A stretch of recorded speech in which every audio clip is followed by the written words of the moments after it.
Hello, people. Welcome to another episode of Banter Brunch.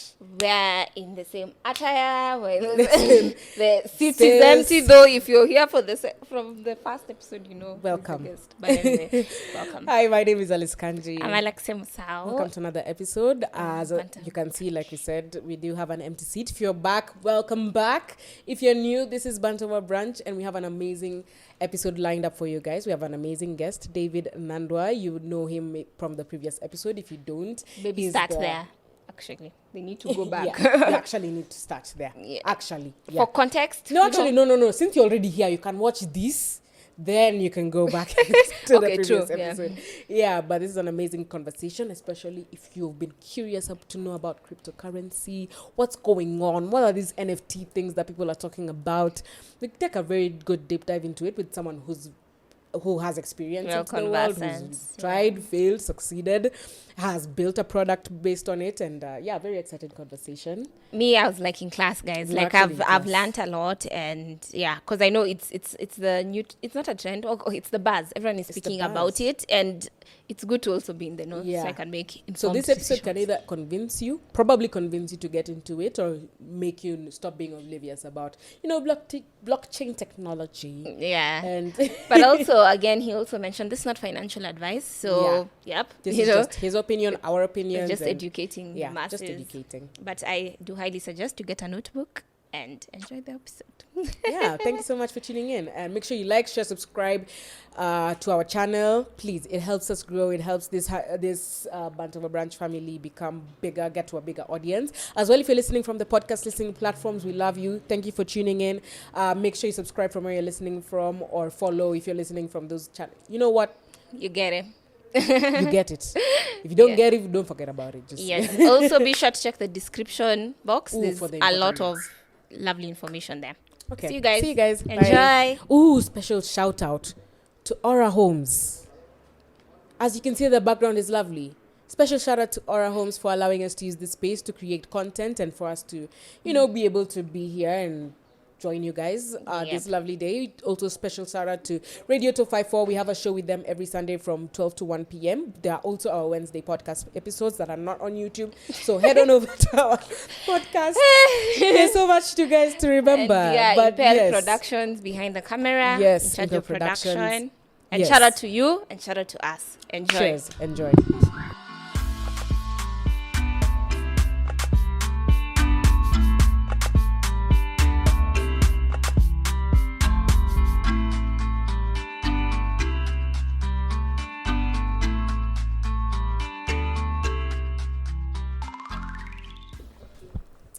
Hello, good people.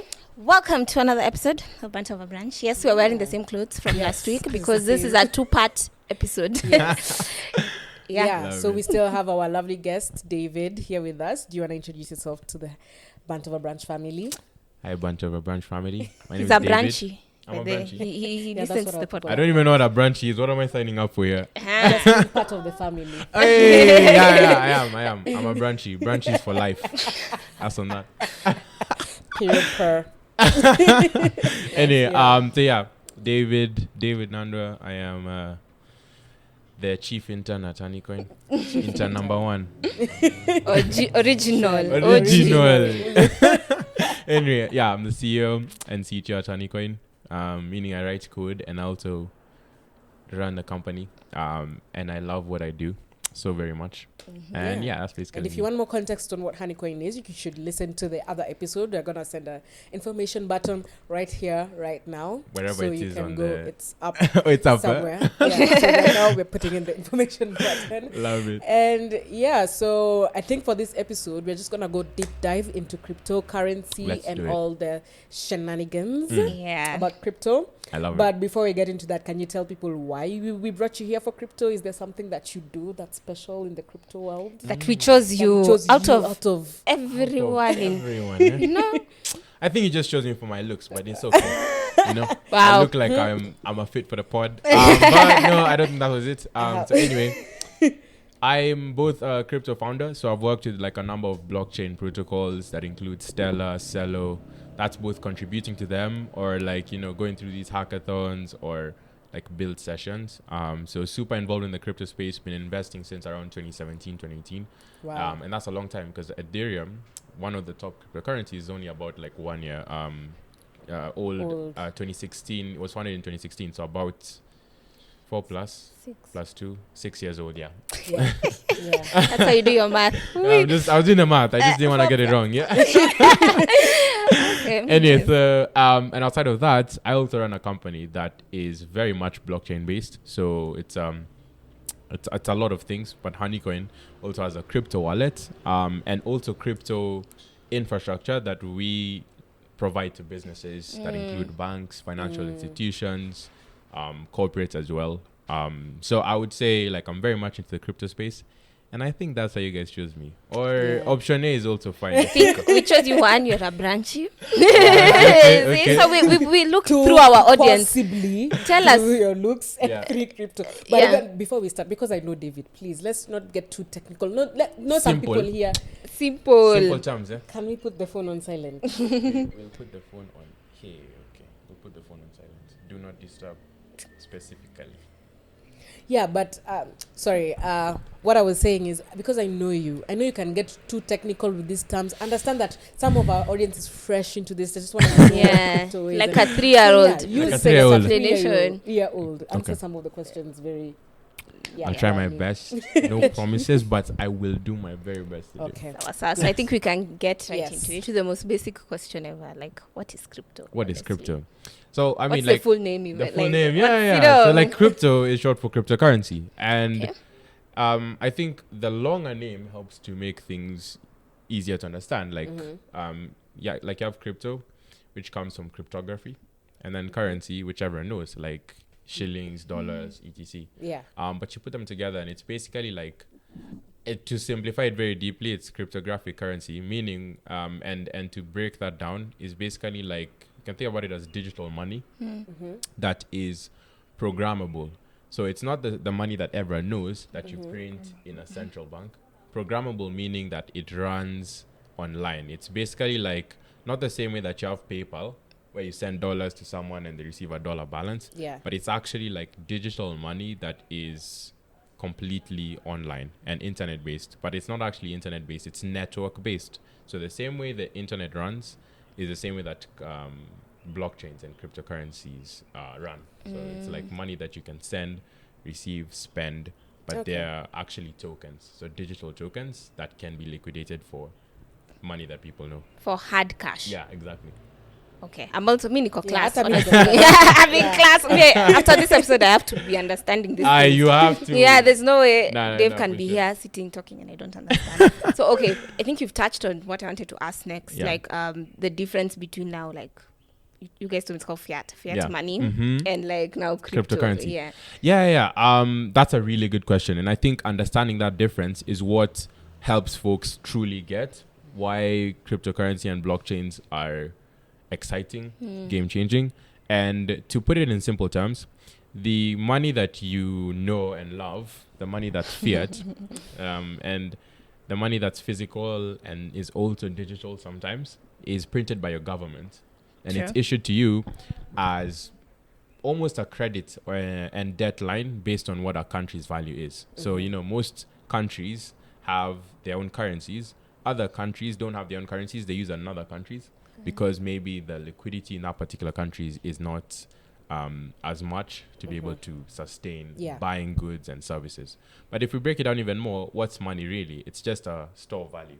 And Sure. the only difference is the money that your government prints for you is the fiat money. But cryptocurrency is digital money, which is a store of value that is completely online based and decentralized. So money that is cryptocurrency is not issued by any government. And whilst it may be issued by a particular person or entity, anyone can mint it. It's almost like you can print money in your house, but it doesn't have value. But with cryptocurrency, it's a digital token that anyone can mint for themselves, and they assign or rather attribute the value of that particular token or currency based on a number of different factors. So it can be that they're putting up a certain amount of money that is the regular and that for that value to be inherent in the token, or they're putting up a token and assigning a particular value of it based on an ecosystem, based on some things that are happening around the particular token. So I can give an example. Dollars have a lot of value because during all of the wars that happened, America was the largest supplier of weapons. And then after the wars, they became the largest supplier of goods that most countries were using. The dollar value went up, and then it used to be backed by gold and assets. Now it's not backed by anything. It's the same thing with cryptocurrencies. A token that's minted will get its value from 1, the number of people transacting on that network, 2, the amount of value locked in that particular network as well. But the core difference is that it's completely decentralized. Decentralized just basically means no one entity can control it or shut it down. Like your government can stop printing the money. But when you look at a token like Bitcoin, for example, Bitcoin's value is based on every single person who sends and receives money, and every single institution that holds Bitcoins, and every single person that's holding Bitcoin. Has an impact on what happens to Bitcoin. To the network, exactly. So it's almost as if it's now money that's in your control as an individual, instead of money that's under the government and an institution's control. But doesn't that mean that the big shareholders are the ones that have the highest say on what happens? That is actually a problem with the network, but it doesn't become a significant one because it's decentralization. That thing I just talked about is what helps the network as well. So even if you as a person are the one who tries to buy as much supply as there is of Bitcoin relies on all of the machines working to keep the network up, which can be run by anyone. If those machines go down, even the value of your Bitcoin that you thought by buying all of it would, help. Even that inherently doesn't help. And these cryptocurrencies, contrary to regular money, are capped. So there'll only be 21 million Bitcoins in circulation ever. And that lack of supply. It's already set. Yeah, it's set. Yeah, so it's preset. No one can change it. 21 million. And basically what that means is the supply is limited. So the value will become more. Because then, when all 21 million Bitcoins are released and they're in circulation, I'll have to buy fractions from the network or fractions from people. So the value of it will increase over time. Because think about the unit economics. We have 7 billion people in the world, 21 million Bitcoins in circulation. Even if you look at one currency, they print billions of notes. True. But there'll only be 21 million Bitcoin. And what does scarcity bring? Scarcity, of course, will just bring value. Wow. Okay. So now is the time. Is there, what's the, is there, you said 21 million. Yeah. So how much has already been? So the amount in circulation right now is, I might get this wrong, it's 4 to 6 million if I'm not wrong. But the amount of tokens that are unlocked happens every year on a quarterly basis, but it's fixed, it's set. So it's once a year or a particular quarter that a couple of more Bitcoins will be unlocked. But the really cool thing about it is it's completely peer-to-peer. No one can control when it will be unlocked. No one can control when it will be released. It was preset. It's almost like, how the world came to be, was created, and now it just runs the way it's running. So it's we all have a part and a role that we're playing. Okay. Exactly. Yeah. Nice But not all tokens work like that. Only Bitcoin is unique in the way that there's only going to be 21 million. But most cryptocurrencies tend to go for that model, so that at least that scarcity would bring inherent value as I invest in the token. So Bitcoin and crypto are the same thing? No. So Bitcoin is one token and it's a cryptocurrency. But cryptocurrency is the general term. It's almost like saying money and dollars are the same thing. So there's different tokens like Ethereum and Bitcoin. Yeah, Solana, and Polygon. Hundreds of different tokens. Co-class. You're getting it. I feel like before there was nothing, and I hope I'm doing a good job at trying to bring it down to a 3. At least. So what would you say are the benefits of, investing in cryptocurrency, or why should people be interested in investing in cryptocurrency as opposed to, just investing in stocks or, those type of the normal. That's a good question. Yeah. I think the one thing to first of all clarify is most people think crypto and Bitcoin is magic or some get rich quick scheme, and it's never that. I think think of Bitcoin and cryptocurrencies as an asset. Like there's some that are only assets, which is you use it as an investment tool, and there's some that are actually tools for sending and receiving money, like a stable coin, which is Yeah. basically like a token pegged to a currency that we all know, like a dollar or a euro. Okay. And so we bring it down to an asset, the way you'd invest in land, because I know that if I buy land in Westlands, in 5 to 10 years' time, there's going to be more people who are going to live in Westlands. And the value of my land will go up. So I'm buying it because I'm looking to profit from the resale value that will have over time.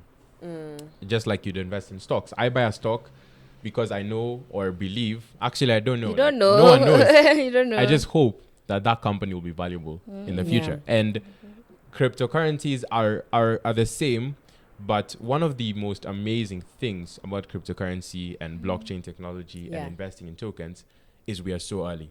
Stocks have been there from For almost time. like early 1900s, even the 1800s. They had form of like it. a form of it, like a system, and that's what was born out of like the stock exchanges that we have right now.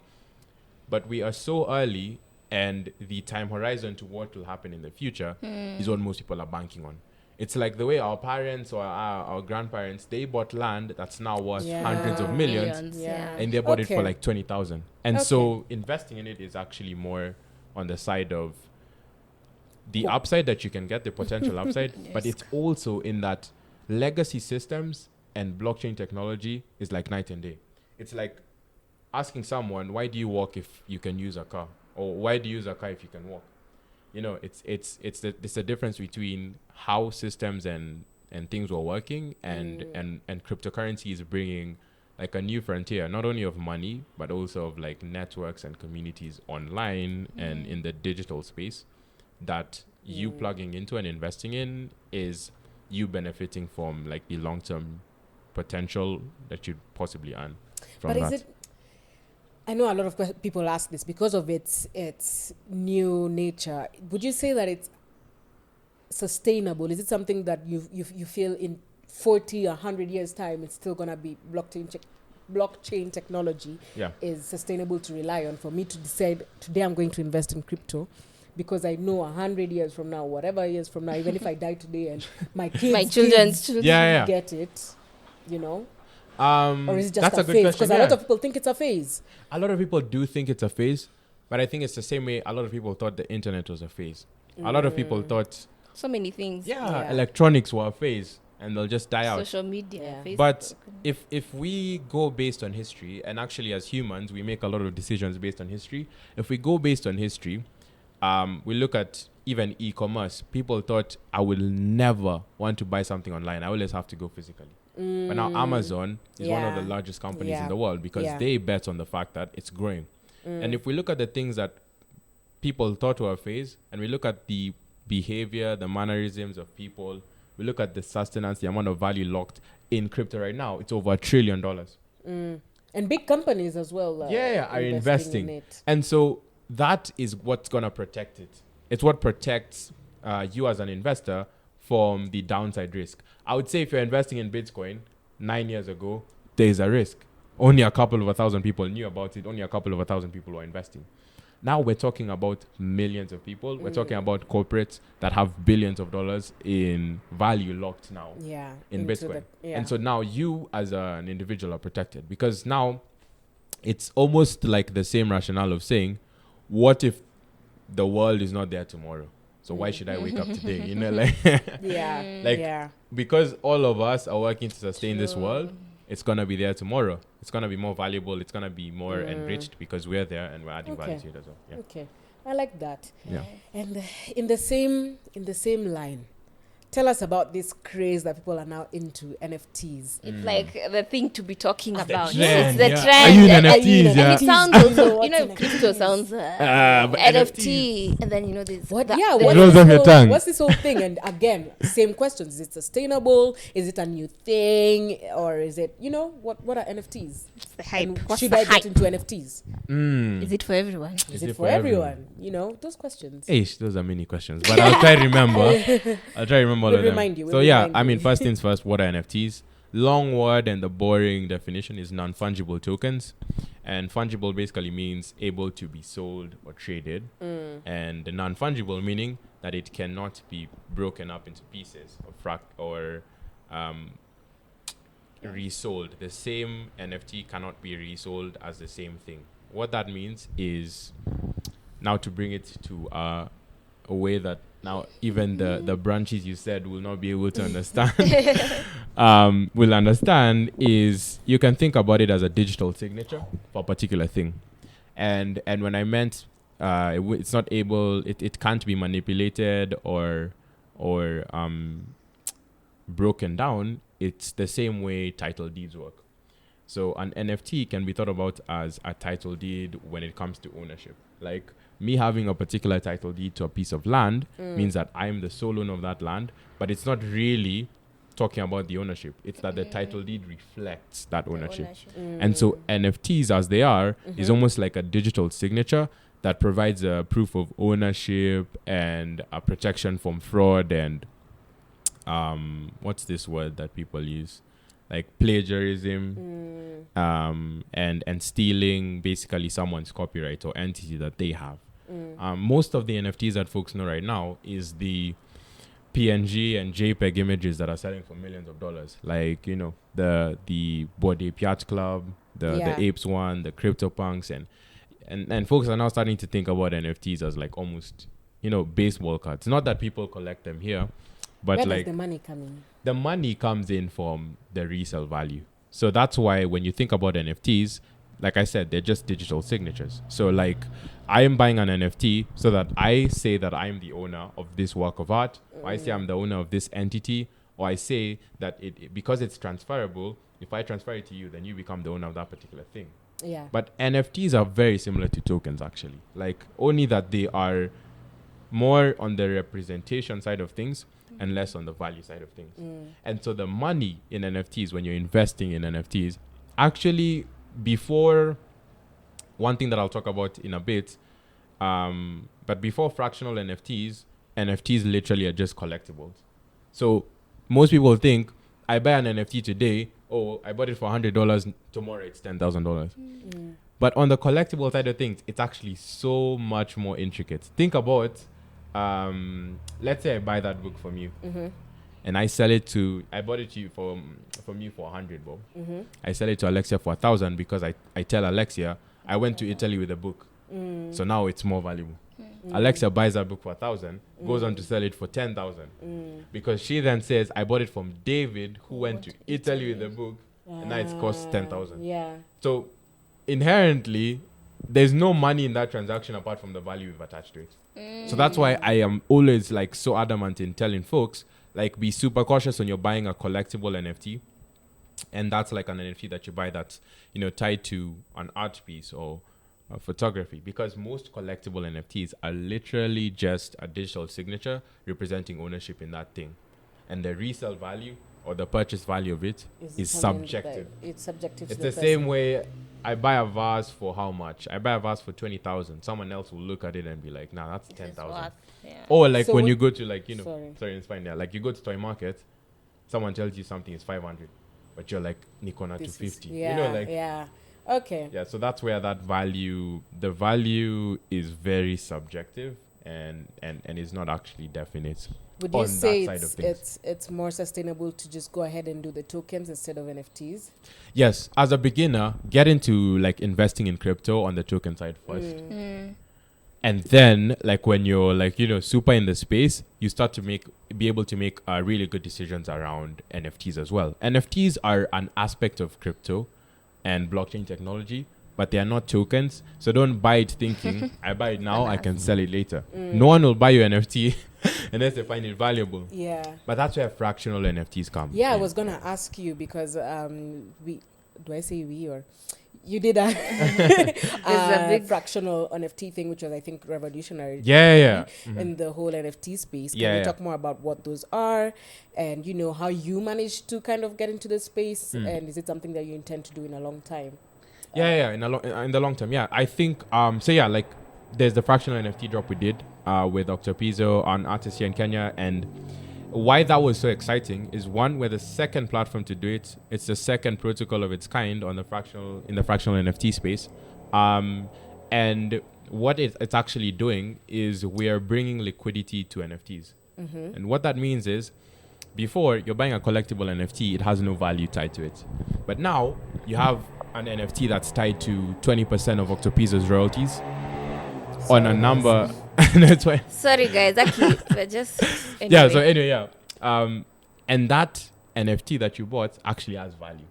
So the royalty airdrops that will be coming to all the holders of the NFTs are literally almost now like I have a digital signature that says that I'm a holder of a share of the royalties for this particular song and a share of the copyrights of that particular song. It's not to say that I own the song so I can come and tell Octopizo, like, you know, bro, send me the masters to that song so I can distribute it myself. So what does that mean? Because I brought a fractional NFT because there was hype around it. Yeah. And everyone was like crazy about this. Like what? You don't know what you did. What does it mean that I have fractional royalties? You are blindly investing, Alice. Hey, you didn't consult. Wow, and you know me, I was seeing a lot of people in the hundreds. And so how she's like, nipe pia mimi. Kuna pesa hapa somewhere. Kuna kitu ujambiwa. Utajulia mbele. Let me just. I mean, it's the same as a stock. It's the same as a stock. You bought a stock when the share price was $10, and then the company grows, succeeds. You get now the share price is $20. The value of your investment has gone up 100%. Exact same thing. The only difference between the collectible NFTs that most people know and this fractional NFTs that we're doing is we are now attaching value to the NFTs themselves and using them more as a signature for that ownership, so that we can be able to distribute the upside and the earnings in a fair and completely foolproof way. So is it like no its one's own gonna get screwed blockchain over. in itself somehow? No. So a blockchain, remember, is just where transactions sit. Like that connectivity, like do there are a number of people who invest in these fractional NFTs or they become holders of the same token, but it's just a new protocol. It's basically like as if like everyone can paint, but imagine someone who's been painting with charcoal, and now this time you add paint, like acrylic paint, to a canvas. So it's not different, but it's different in the protocol. So the smart contract thing that we deployed, I don't want to use jargon, I'm trying my best, guys, that we deployed, that now is what helped, is more unique in that there's tokens, there's protocols, but what we're doing is unique in that sense. So fractional NFTs are definitely better than the collectible ones, in my opinion. But I always say art and value is subjective. True. Okay. Yeah. I think we have maybe 3 more questions before we close, but I think one that is obvious. So now that we know about NFTs or we know about cryptocurrency in general, how do I get into it? How do I start investing in this? And maybe you can answer.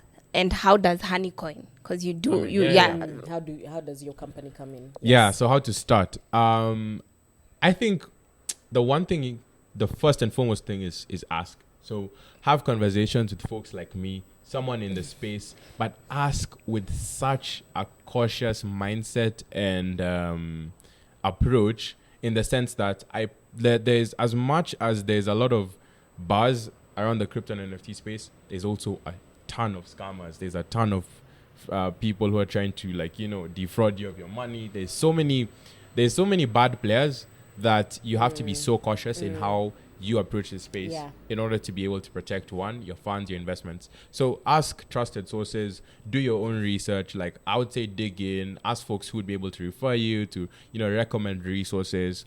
Dig into also like some influencers who are trusted, they're credible online, who are putting out content. Like one page that we're working with as Honeycoin and gonna be dropping videos with is this Kenyan called Olive Nkirote.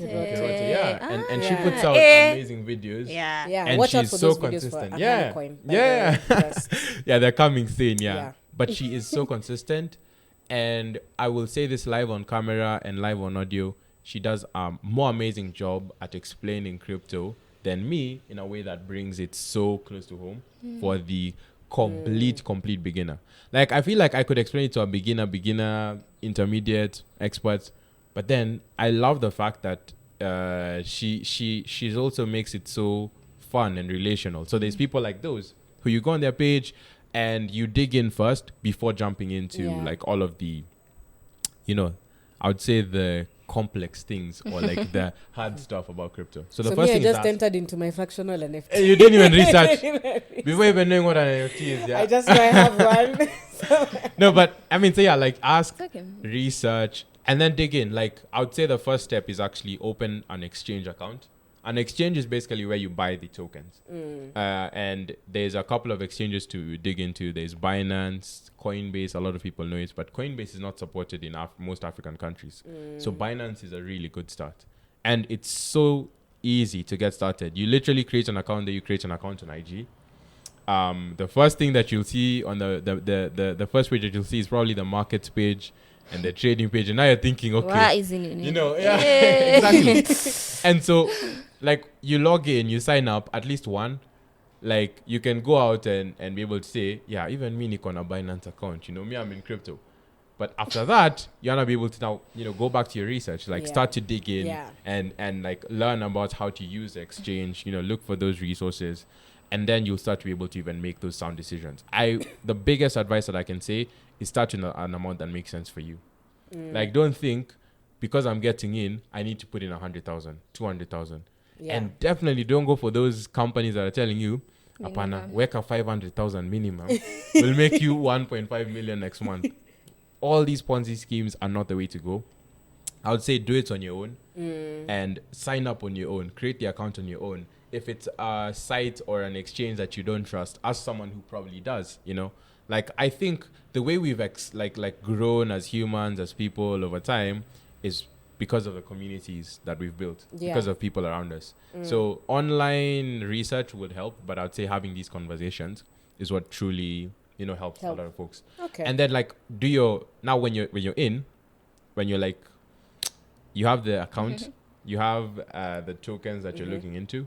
Now do in-depth research. So there's sites like coinmarketcap.com, which helps you to not only look at like, oh, this is a token, but you can look at like the whole time horizon of how the chart has been doing, like the tokens fluctuations.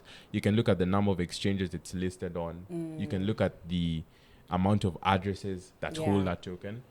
And it almost starts to just it starts to click, by the way. Like, you'd be able to now start looking at a token, you're like, this is a scam. This one makes sense. This blockchain is doing these things. And that's what will now help you make those investment decisions.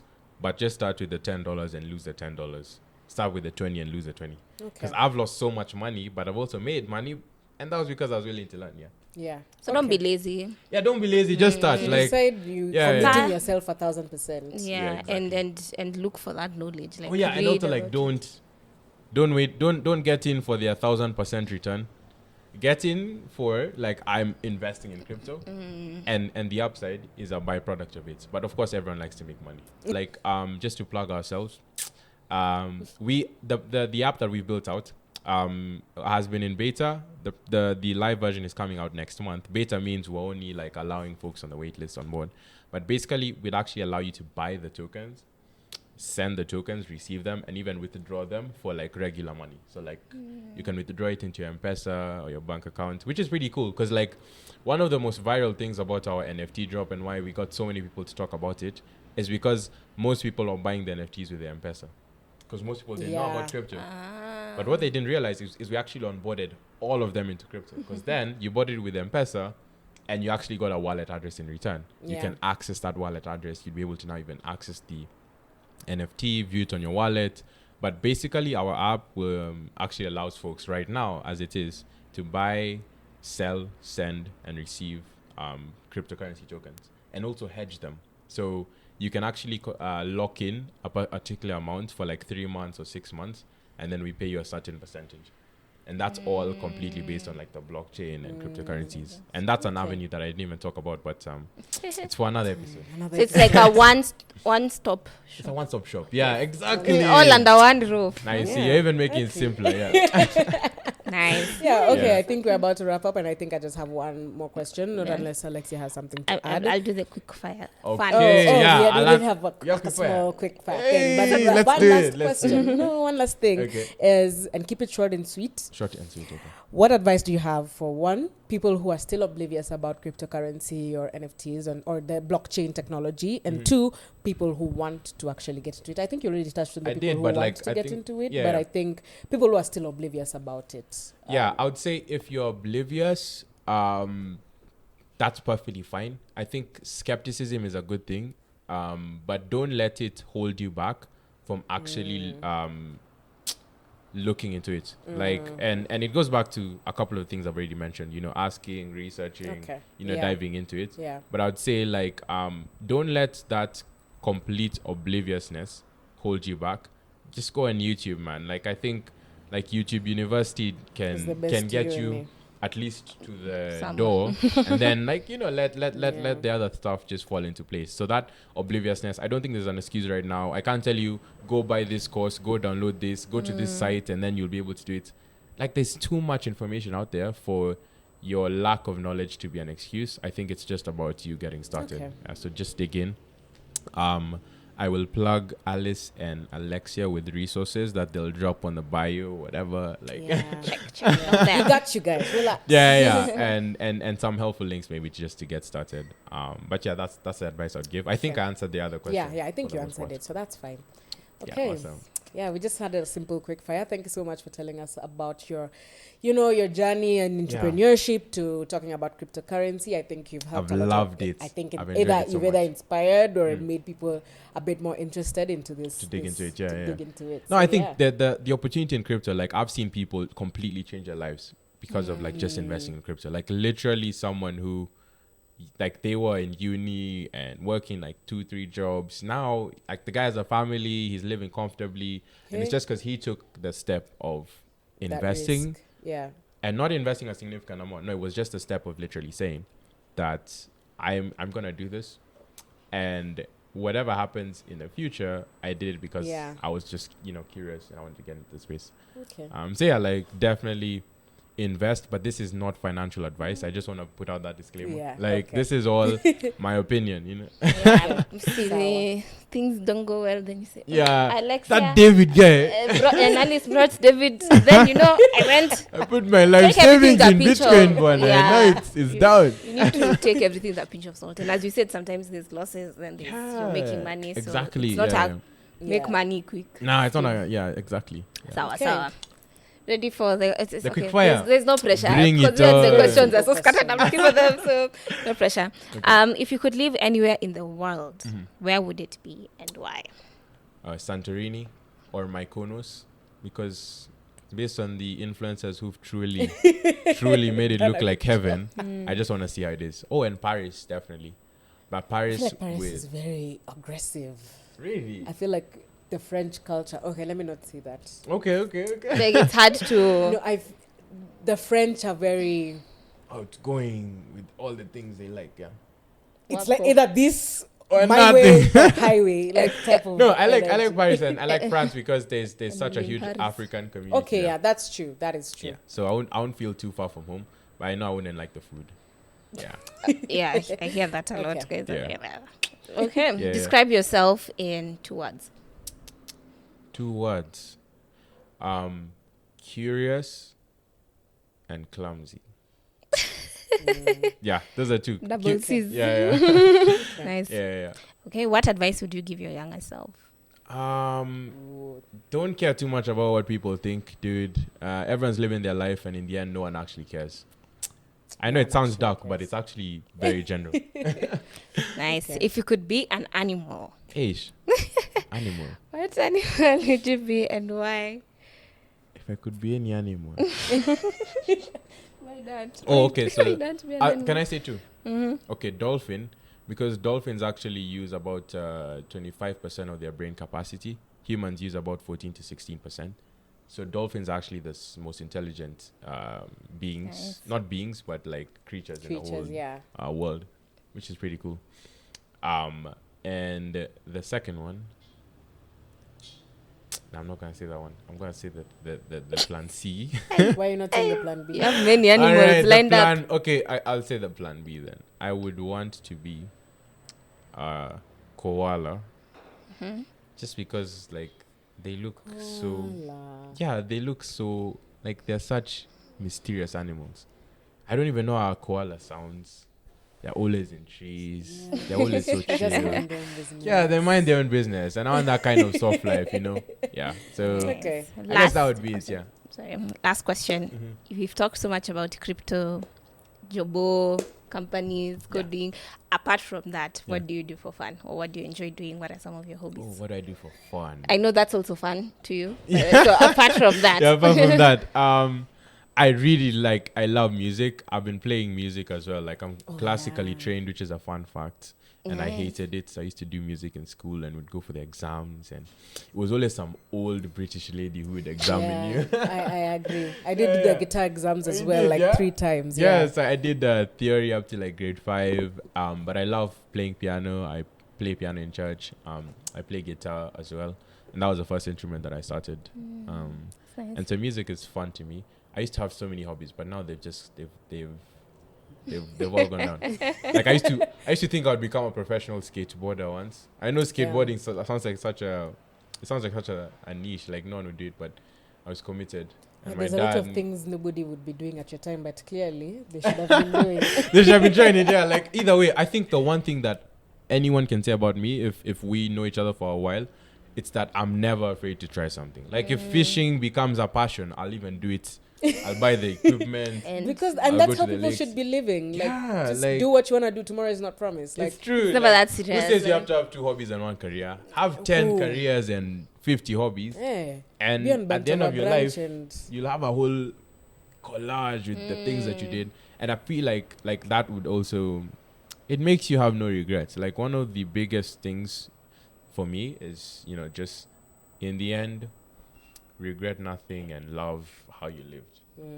The good, the bad, and everything in between. Who's your favorite workmate, employee? Just at Honeycoin? Yeah. I don't think I have a favorite. I think for me, I love all of them. But I have the most amazing team. Everyone in the marketing team is amazing. Engineering, they're amazing. Design. So yeah, I don't have a fave, but I do think there's someone in the marketing team who is the most vibrant, most amazing. And they're up there. They're one of my faves. top 3 Apple. Yeah, top 3 Apple. But yeah, no fave. I don't have a fave. Yeah. Nice. Okay, that was just a playful question. But thank you so much, David, for joining us. Thank you so much. Lovely really episode. Yeah. You guys didn't ask me about horror stories. I'll tell you guys about horror stories. In the next episode that you come in. Yeah, maybe. Tell us. Crypto horror stories. There are many. But actually, that was one of the things we wanted to talk about. Actually, what are the bad experiences? It's just we're very limited on time right now. Yeah. Oh, we'll cut it short. If some people here came earlier, maybe we would have had the time. But I don't know regrets. I don't know what she's saying. No regrets. No regrets. We're just living life. But thank you so much. That was a fantastic conversation. I hope you guys have learned something. Or at least now you have the foundation. You guys better say nice things so they invite you again, please. Yes, no, the we'll comments. invite you regardless. I think this was a very fruitful conversation. So make sure we've even forgotten. Make sure you like, share, subscribe. Tell your friend, tell a friend. These are very meaningful conversations. Especially, like he said, the target audience is Gen Z and millennials. So the girls that get it. The girls that don't. And also you mentioned we'll have the links with some resources on the description box, so be sure to check. Exactly. Awesome. I guess that's it from us. Thank you guys for tuning in to Banter over Brunch. My name is Alexia Musau. My name is Alice Kanji. David Nandwa of Brunchies. And we'll see you guys in the next episode. Bye.